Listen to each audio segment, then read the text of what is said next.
I'm Ariel Gans. And I'm Jasper Dobbin.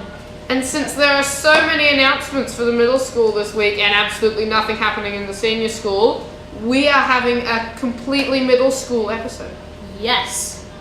Apart from some other things. Well, those other things are first. We're going to see what happened in Tanzania and India. We are here with Quinn, who has recently gotten back from the India trip. Quinn, I assume you enjoyed the India trip. Yeah, I had an amazing time. And why don't you tell us a little more about the India trip? So the India trip is we go to a school in a small village called Chettapalayam, and each kid from York, or each pair of kids from York, helps out with a class at the Global Pathway School, and the school goes from JK to grade 6, so we got to be with little kids all day, and it's really fun. And so, you know, some of us were teaching lessons, some of us were just helping out at the tables, and it was a really good learning experience for us and them. What do you think the kids taught you on the trip? They taught us a lot, you know. They taught us to be respectful of our elders, to appreciate everything we have, to work hard in school, to set goals and then achieve them, or try your best to. Even though these kids don't have very much, they all look out for each other, and they're all each other's brothers and sisters, and they were always looking out for us. You know, we have more than enough, but they were still offering me like 5 chairs at once, so I'd say caring. It's beautiful. Thank you. Well, thank you, Quinn, for your time. We appreciate you being here.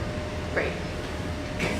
Hello there, I'm Daniel Wiseman for the second time in this episode. This time I am interviewing Jack Barish and Shannon, whose last name escapes me. And these two were just on the Tanzania trip. Yes, we were. And why don't you tell us a little more about me, a little more about the Tanzania trip? Well, so we went over March break for a full 2 weeks, and for the first week we spent our time at the Amani Home for Street Children, and we were basically just doing odd chores here and there, helping the kids out, playing with the kids. And for the second week we went on a safari, a very raw experience because we were camping for the entire week. So it was quite the unbelievable experience. And when we were at Amani, we learned a lot of valuable lessons from the kids. We taught them stuff, they taught us stuff. We learned a little Swahili, Jumbo. I mean hello in Swahili. If you probably asked anyone on the trip, they definitely say that we really need to appreciate what we have. We often take things for granted because we can. We have so much, and you know, these kids were on the street. A lot of them, some of the kids that we met had been on drugs or were on drugs at that time, and you know, they were still happy people, and they were still open with us, and there were always, you know, they always wanted you to connect with them, and they were dragging you around everywhere and asked you to take their pictures, and it was just an experience that you can't really get anywhere else. I couldn't agree more. On the other hand, we have the middle school play coming up very soon. How soon is that? Extremely soon, Wednesday and Thursday. Get excited.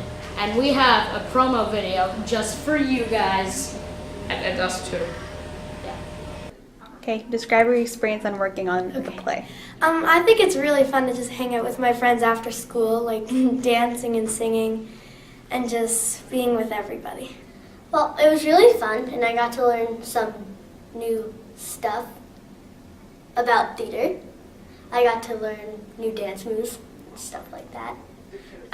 It's really fun. You get to meet a whole bunch of new people, and you never really get to know the grade 7s and 8s, but when you're in the play, you get to know them more. Well, people should come to the show because it's awesome, and also it can really be for anybody because adults, it's a nice night out. You get to see your kids perform and stuff, and that's really fun. And kids, they can see it. They love the classic story, and it's just gonna be a really fun night. Well, it's really exciting, and there's lots to it. There's lots of special effects. I know that some things that I'm doing are gonna be pretty cool because we get to use a bunch of cool props and a fun stage. And when we were in the junior school, we didn't really get this opportunity. It's really funny. It's good for little kids and older kids. It has a mixture of both good things. And I don't know, it's a good thing to watch. So yeah, come see it. Okay, and what would you tell people about the show? Why would they want to come to the show? Because I'm starring in it. And because it's really fun. And some parts are really funny. Some parts are really sad. Some parts are really happy. Okay, thank you. That play looks awesome. I don't know about you, but I'm really excited. I think, hopefully, there are some tickets still available. If you guys would like to get tickets, if they are still available, you can go to the York School website. There will be a big button where you can buy tickets to the play. It's true. Well, now for some general announcements, which is all middle school specific, because there's none in the senior school this week. We mentioned that already. Yes, I know, but we have a lice check on Monday. 6A is going to the ROM soon, also on Monday. And the student council has been hard at work preparing for a long-awaited event. The middle school dance. That's coming up on the 25th of April. So gonna be- get excited for that. Get excited. It's going to be crazy. Really excited. Well, that's basically it. So, see you next time, York. If there is a next time, There's always a next time.